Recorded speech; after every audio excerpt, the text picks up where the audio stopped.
Friends in Christ, a week ago I released a statement in the wake of the unrest following the deaths of George Floyd in Minneapolis and James Scurlock in Omaha and many other people in many other places whose deaths were a consequence of the racism that infects our nation. In that statement, I acknowledged to you my own sense of being ill-equipped to lead a response to so much unrest, and my commitment to us doing something, to taking action, meaningful action, soon. The strategy for that meaningful action is taking shape, and you will hear details about it this week as the Nebraska Synod Racism Awareness, Reconciliation, and Engagement Team, the RARE team, releases its suggestions and recommendations for what we do. As we await that release, and even as we read through it and take action, I am calling on our pastors and deacons, our PMAs and all ministry leaders to be faithful and courageous in addressing the matter of racism from our pulpits and in Bible studies, and to do so from a position of gospel hope that God is with us and there is hope for overcoming the reality of racism. Nonetheless, it will be hard to have these conversations. We've managed to avoid them for a long time. They make us uncomfortable. They put us in awkward positions. Frankly, too often we hear people say, "We have a problem with racism," and our ears translate that into someone telling us, "You are a racist." But they're two different statements. The reality is, racism is a virus that infects our culture and has for years.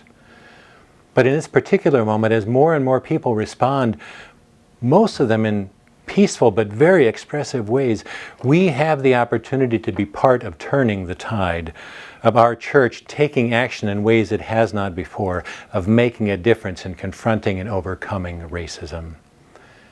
It will be hard. We will make mistakes. We will feel self-conscious.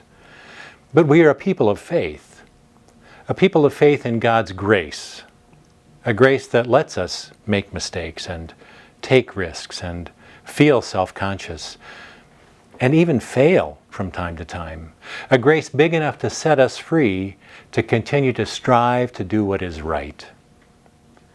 Friends, we are a people called to this moment.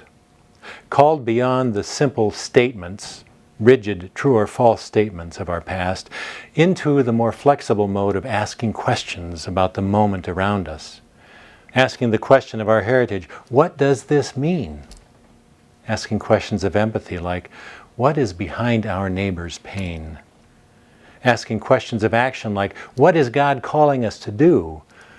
And perhaps most importantly, asking, who is God calling us to be in this moment? In the days and weeks and months ahead, I am asking you to ask those questions. And I am calling on every congregation and every member of our congregations to commit to doing one thing, to taking one action, to beginning a first step on our journey to confronting and overcoming racism. The RARE team will be releasing some specific suggestions to what those meaningful first actions can be. Until then, I'm asking you to join me in praying that we will respond faithfully to God's call to this moment, to recognize our invitation into the future into which God is calling us, onto the journey to which this moment is pushing us. It is a difficult time, but it is a time filled with promise and filled with hope because of the God who walks with us.